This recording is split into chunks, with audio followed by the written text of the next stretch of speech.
Hi, this is Brad Constantine, and this is a podcast recording of the Old Testament. Although this is not an official recording of the Church of Jesus Christ of Latter-day Saints, every effort's been made to be as doctrinally accurate as possible. I'll be using for the text the Joseph Smith translation of the Old Testament, along with many commentaries from general authorities of the Church, BYU professors, Bible scholars, and others. This format will be very detailed, and so if you want a deep analysis of the Old Testament, you come to the right place. Thanks for your attendance. Hi, now we're going to be talking about 1 Samuel chapter 26. This chapter details David's second refusal to kill King Saul, although it would have been a simple thing to do. As proof, David took the king's spear and bottle of water, carried them to the other side of the ravine, and then chided Abner, the king's captain, for his failure to protect the king. Once again, the character of David shone forth. When David said, "The Lord rendered to every man his righteousness and his faithfulness," he was asking the Lord to judge his works as compared to Saul's works. There is a vast deal of dignity in this speech of David, arising from a consciousness of his own innocence. He neither begs his life from Saul nor offers one argument to prevail upon him to desist from his felonious attempts, but refers the whole matter to God as the judge and vindicator of oppressed innocence. Saul himself is speechless except in the simple acknowledgement of his sin, and in the behalf of their king, not one of his officers has one word to say. It is strange that none of them offered now to injure the person of David, but they saw that he was most evidently under the guardian care of God, and that their master was apparently abandoned by him.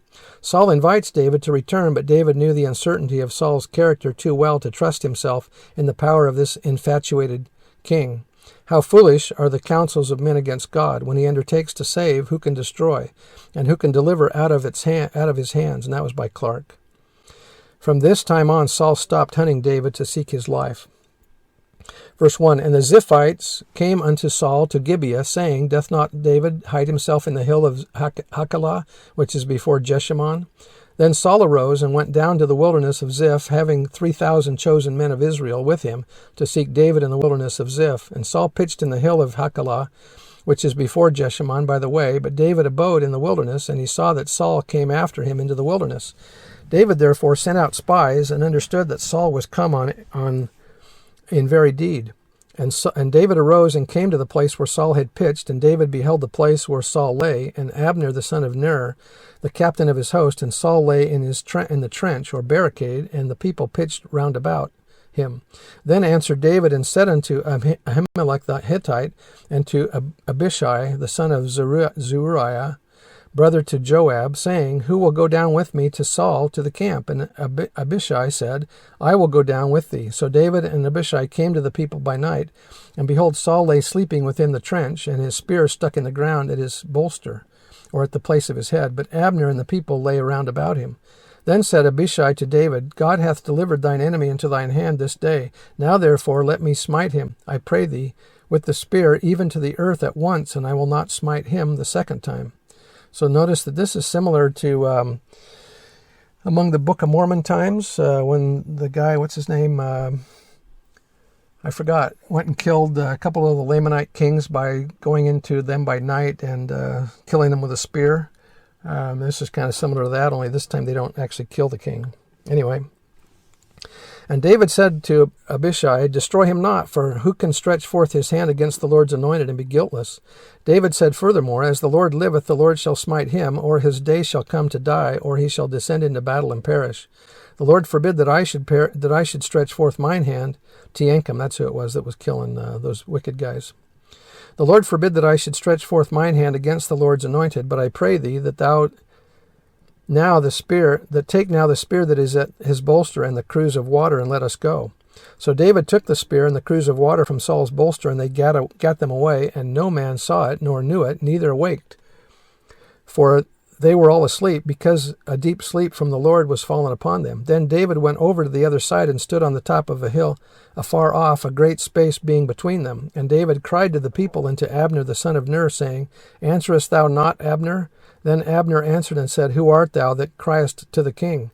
And David said to Abner, Art thou a valiant man, and who is like to thee in Israel? Wherefore then hast thou not kept thy lord the king? For there came one out of the people in to destroy the king thy lord. This thing is not good that thou hast done. As the Lord liveth, ye are worthy to die, because ye have not kept your master, the Lord's anointed. And now see where the king's spear is, and the cruse of water that was at his bolster. And Saul saw And Saul knew David's voice and said, Is not this voice my son David? And David said, It is my voice, my lord, O king. And he said, Wherefore doth my lord thus pursue after his servant? For what have I done? Or what evil is in mine hand? Now therefore I pray thee, let my lord the king hear the words of his servant.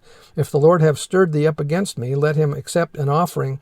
But if they be the children of men, cursed be they before the Lord. For they have driven me out this day from abiding in the inheritance of the Lord, saying, Go, serve other gods. Now therefore let my blood fall to the earth before the face of the Lord, for the king of Israel is come out to seek a flea, as when one doth hunt a partridge in the mountains.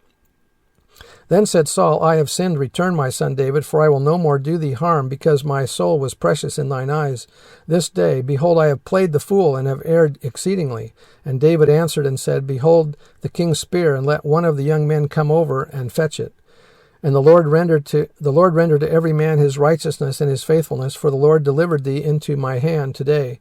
But I would not stretch forth mine hand against the Lord's anointed. And behold, as thy life was much set by this day, mine eyes, so let my life be much set by in the eyes of the Lord, and let him deliver me out of all tribulation. Then Saul said to David, Blessed be thou, my son David. Thou shalt both do great things, and also thou shalt still prevail. So David went on his way, and Saul returned to his place. So that's the end of chapter 26. See you next time. Bye.